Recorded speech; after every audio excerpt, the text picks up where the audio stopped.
Hi guys, it's Tamara. I am coming back with another video. Today is Friday, and so we're going to end our conversation about personality traits and relationships. We're going to end this today, and then we're going to start up on Monday with the negative effects of parental mental health on adult children. So we're going to start that topic.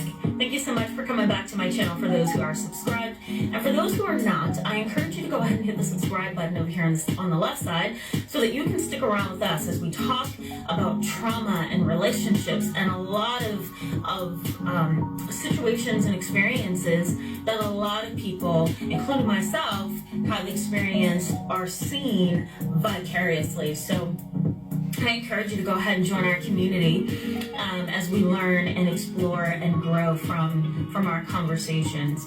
So today's topic is going to be about the avoidant personality. I actually have a client in another country. He lives in the UK, and I also have a client in Canada. And both of these individuals talked to me for consultation regarding how to manage and how to deal with a loved one who seems to be avoidant. One of the things that they have come to me with is, how do I deal with an individual who either aggresses me, right? They come towards me in an aggressive, intimidating, frightening way. Or how do I deal with somebody who completely pulls back from me, shuts down, refuses to talk, gaslights me, and stonewalls? What do I do? And so these opposing personality traits is really what I see the most of in my practice. I always see either somebody who's the aggressor and the other individual who is the victim cannot tolerate it, or on the other side, I see somebody who's avoidant personality and they pull away, lock down, shut down, and won't say or do anything. Both of those kind of personalities are complicated. So I want to talk a little bit about the avoidant personality though, and as we move along during this month, we'll talk a little bit more about the aggressive personality. But for today, we're going to talk about the avoidant personality. Cool. So let's just go ahead and jump in, all right? So what is an avoidant personality? Well, let me just define what a personality disorder is. I'm going to put up here a video that I did about personality disorders. It's more so about sociopaths and the neurology of personality disorders. But let me just quickly define that for you, all right? So personality disorders are not mental illnesses. They are not symptoms that can be treated with medication or counseling. A personality disorder is basically reflective of two things: biology and genes and environment, all right? So biology and genes and environment. These two things together intermixed together with an invalidating environment and an exposure that's a tongue twister, an exposure to negative things in the environment, including a negative parent-child relationship, can result in a personality disorder. Okay, so a personality disorder needs to be conceptualized as a pervasive, chronic, long-term condition that really is a trait, right? It's something that you've been born with. It's part of your temperament, part of your makeup as an individual. It is not an illness to where you can medicate it or counsel it away. The individual has very ingrained ways that they think and perceive life. They think about and perceive life, okay? So an avoidant personality does this, okay? They avoid. That's very explainable, right? They avoid.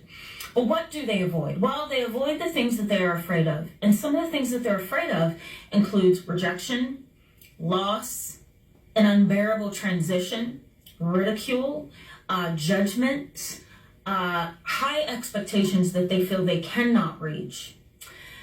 They also like to avoid responsibility because it's very difficult, right? An avoidant personality kind of has a lot of dependencies. They have this big hole in their heart and in their soul, which is fear, right?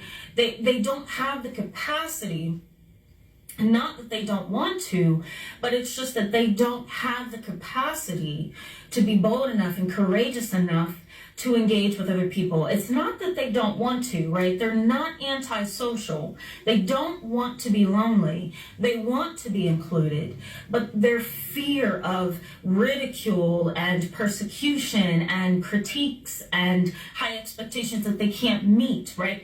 All of those things causes them to completely back away from you, shut down, and don't deal with anything, right?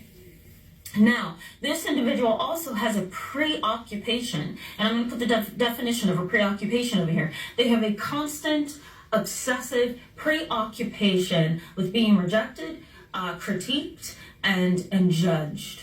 Okay, that's a preoccupation. There is also an unwillingness to engage because of this fear, right? They can engage, but there's an unwillingness to, because they don't want to have to deal with all of the things that comes with most human beings, right? Judgment, belief systems, racism, discrimination, prejudice, right? Sexism, classism. They don't want to deal with any of that. So they avoid it, right? It's a whole lot better to avoid it. If they have this internal hole of, that's filled with fear, then they're going to run away because they think they're inadequate in the first place, right? They don't think that they have the ability to rise to everybody else's expectations of them. So as a result, they go away and they hide, okay? So let me give you some tips on how to deal with somebody who's like this.